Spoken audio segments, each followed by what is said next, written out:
Yerning paydo bo'lishi, ko'rinishi, o'lchamlari to'g'risida ma'lumot.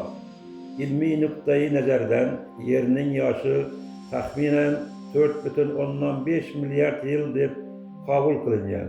Bu xulosa quyidagi usullarga asoslanadi: radiometrik datalash, eng qadimiy toshlar, oy namunalari va meteoritlarni o'rganish.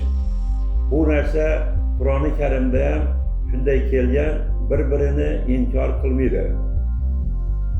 Bundan 1400 yil oldin nozil bo'lgan ilohiy vahiyda yerning shakli shunday tavsiflangan.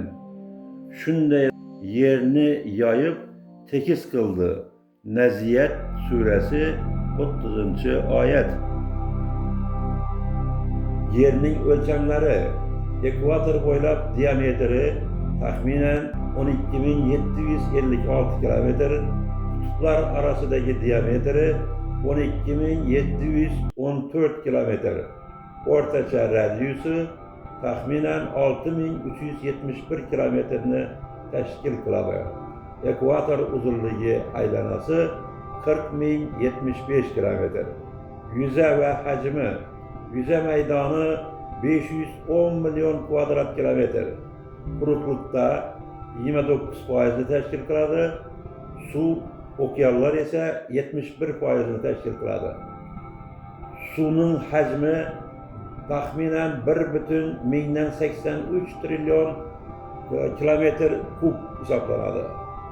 Yerning massasi va og'irligi taxminan 5,97 ko'paytirilgan 10 darajasi 28 kilogramga tengdir. Bu yer tortish kuchi gravitatsiya 9,8 metr sekund kvadratga teng.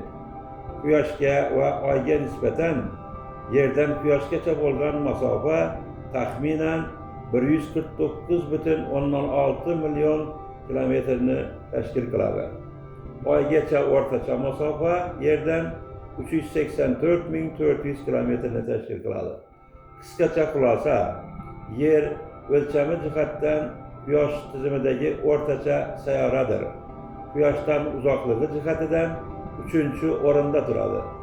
Unda hayot uchun juda mos bo'lgan atmosferasi, suvi bor, barqaror iqlimi bor bilan ajralib turadi.